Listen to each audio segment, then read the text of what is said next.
Hello বন্ধুরা, আসসালামু আলাইকুম। কেমন আছেন সবাই? শামুস কিচেনে আরও একবার আপনাদের স্বাগত জানাই। তো আজকে আমি একটা সবজি রান্না করব। সবজি ছাড়া তো আমাদের চলে না। তো সবজি রান্না করার জন্য আমি এখানে চাল কুমড়ো নিয়েছি। তো অর্ধেকটা চাল কুমড়ো আমি এভাবে ভালোভাবে ধুয়ে কেটে নিয়েছি। আর আমি কিছু নিয়েছি এখানে পেঁপেটাকেও আমি এরকম চিকন পাতলা করে কেটে নিয়েছি। তো এই সবজিটা আমি আজকে চিংড়ি নিয়েছি, কিছু দেশি চিংড়ি দিয়ে সবজিটা রান্না করব। তো চলুন কথা না বাড়িয়ে রান্নায় চলে যাই।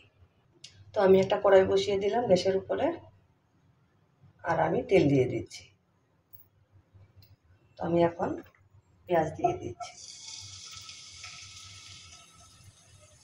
তো পেঁয়াজটা যাতে আমার তাড়াতাড়ি সফট হয়ে যায় সেজন্য আমি সামান্য পরিমাণে লবণ দিয়ে দেব। তো পেঁয়াজটাকে আমি এখন হালকা লাল করে ভেজে নেব। এখন আমি সামান্য পরিমাণে হলুদের গুঁড়ো দিয়ে দিলাম।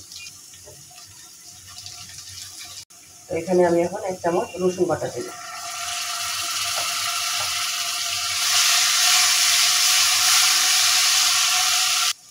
আমি এখন জিরার গুঁড়া দিয়ে দিলাম, ধনিয়ার গুঁড়া দিলাম 1/2 চামচ।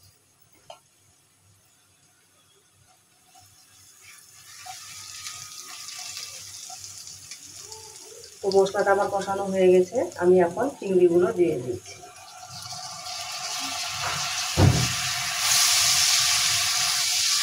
সামান্য কষানোর জন্য আমি একটু পানি দিয়ে দিচ্ছি।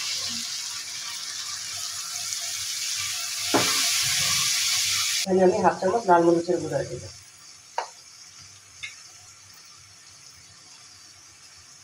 স্বাদ মতো লবণ দিলাম।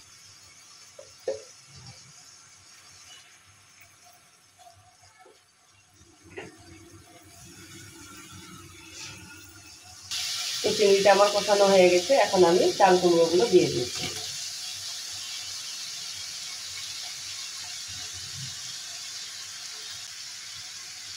তো সব সবজিগুলো দিয়ে এখন আমি ভালোভাবে নেড়ে দিব।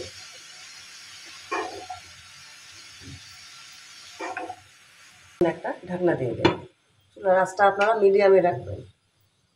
তো আমি ঢাকনা তুলে আপনাকে দেখাচ্ছি যে এই সবজি থেকে আমাদের কতটা পানি বের হয়েছে। এই পানি দিয়ে আমাদের সবজিটা সিদ্ধ হয়ে যাবে। আর এখানে 7-8টা কাঁচামরিচ এরকম আমি ফালি করে নিয়েছি, দিয়ে দিই। দিয়ে আমি আবারও নেড়ে দেবো।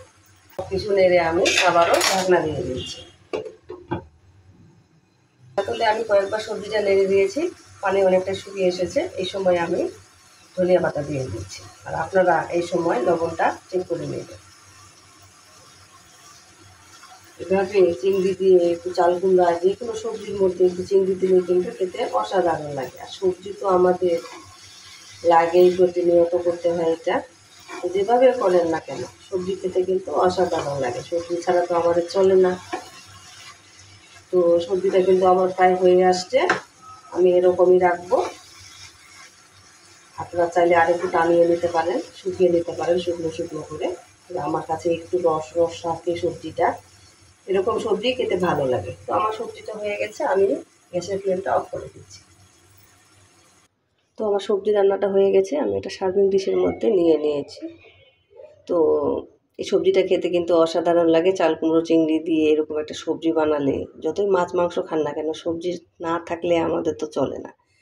তো আজকে আমি এই সবজিটা বানালাম, তো ভাবলাম আপনাদের সাথে শেয়ার করি। তো আজকে রান্নাটা যদি ভালো লেগে থাকে লাইক দেবেন, কমেন্ট করে জানাবেন কেমন হয়েছে। আপনাদের সুন্দর একটা কমেন্ট আমাকে উৎসাহ দেয়।